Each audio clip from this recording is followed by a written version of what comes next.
ఎంత కోపమంటే అసలు వీళ్ళందరికీ ఏం చేయాలనిపించేది, అంత ఆవేదన ఉంది. నేనే చూసాను, నాతో పాటు నా స్నేహితులు కొంతమంది నిలబడ్డాం, యాగం చేసాం. అది యాగం ఫలించిందా, ఎంతమంది కర్మనేది ఆమె నిర్ణయం.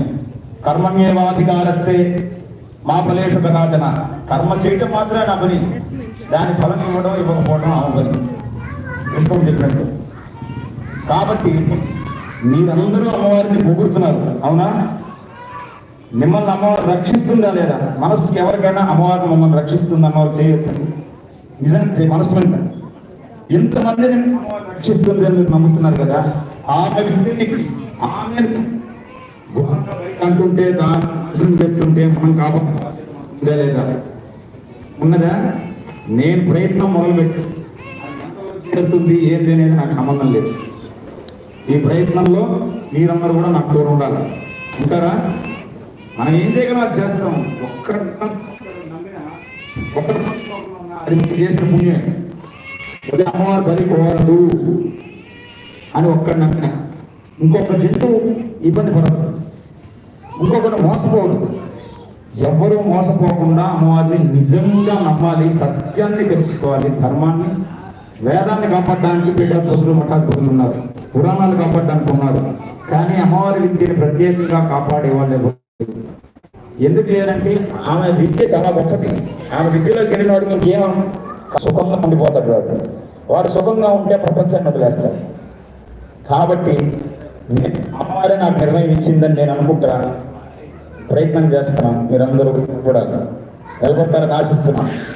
ఫస్ట్ కుటుంబం నెల్లూరే, తర్వాత మిగతా ఎక్కడ ఎన్ని చోట్ల నాకు ఎంతెంతో పెద్ద గుళ్ళల్లో రమ్మన్నారు. ఒకరైతే స్వామి మీరు మా కుటుంబానికే పూజ చేయండి, మీకు ఎన్ని లక్షలు కావాలని నెలగా నేను ఇచ్చేస్తాను, ఎక్కడికి పోవద్దు, నాతో ఉండడం చాలు అని పెద్ద పెద్ద వాళ్ళు అడిగారు. మీ ఒక్కరికి పూజ చేసుకుంటే నేను ఎందుకు ఇక్కడ ఎంత విద్య నేర్చుకుని డబ్బుల కోసం కాదు.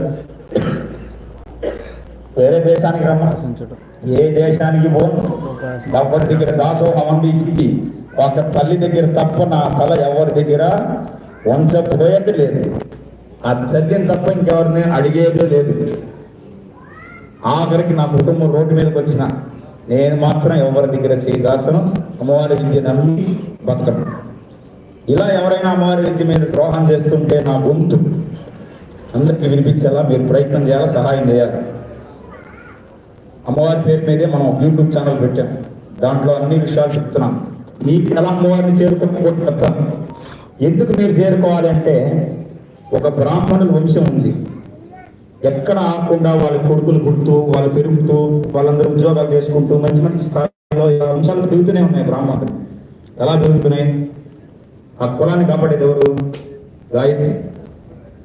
ఫస్ట్ తండ్రి ఆస్తి ఇవ్వకపోయినా ఇచ్చిన గాయత్రి దేవి మంత్రాన్ని ఇస్తాడు కొడుకు. ఇది ముందు పట్టుకో, తర్వాత నీకేం కావాలో వస్తుందని గాయత్రి దేవి ఉపాసన ఇస్తాడు. అలాగే వైశ్యుల్లో మీరు చూశారనుకోండి, వ్యాపారం చేశారు, వాళ్ళంత గొప్పగా స్థిరాస్తిని వాళ్ళ వంశాలను పెంచుకుంటున్న దానికి కారణం ఏంటంటే కన్యకా పరమేశ్వరి. ఆ శక్తి వాళ్ళని కాపాడుతుంది. మిగతా వర్ణాల వాళ్ళు ఎందుకు శక్తిని ఉపాసన చేయట్లా, ఏం చేయకూడదని చెప్పారు. మాంసం తిన్నారు, మైలు పడ్డారు, అంటరాని వాళ్ళు కులం.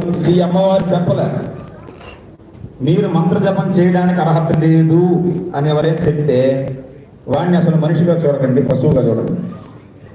ఇక్కడ మాంసం తింటారు, మీరు ఇది చేస్తారు, ఇది చేస్తారు. ఈ కాలంలో ఎవడు సత్యాత్ముడో ఎవడు ధర్మాత్ముడో లోకానికి తెలుసు. ఎవడంత శుచి శుభ్రంగా ఉంటున్నాడో బయట.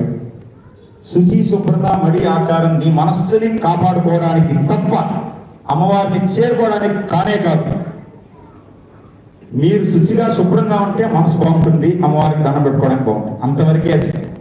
నేను స్వామి చాలా మంది అడుగుతుంటారు, తలస్నానం చేయలే గుడిలో రావచ్చు. ఈ తలస్నానం పక్కన పెట్టా, తలకాయ పక్కన పెట్టి లోపలికి వచ్చి దండం పెట్టుకోనుకో. తలస్నానం చేయలేదని ఒక్కరోజు అమ్మవారిని చూడడం మానేస్తావా? ఏదో తిన్నాను చేశానని చెప్పి అమ్మవారిని చూడడం మానేస్తావా? అమ్మవారిని చేయించడం మానేస్తావా? సూత్రం చదవడం మానేస్తావా? నువ్వు ఒక్కరోజు ఆమె చేయగలిగితే నీ పాపం గ్రహాలు నిన్ను పట్టుకోవడానికి సిద్ధంగా ఉంటాయి. అందుకనే బ్రాహ్మడు అనేవాడు 3 పూట్ల అమ్మవారిని పూజ చేస్తాడు, ఉదయం మధ్యాహ్నం సాయంత్రం.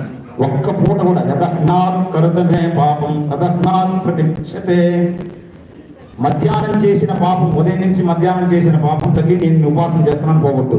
యద్రాత్ ప్రియాత్ కురుతమే పాపం తద్రాత్ ప్రియాత్ ప్రతిముచ్యతే.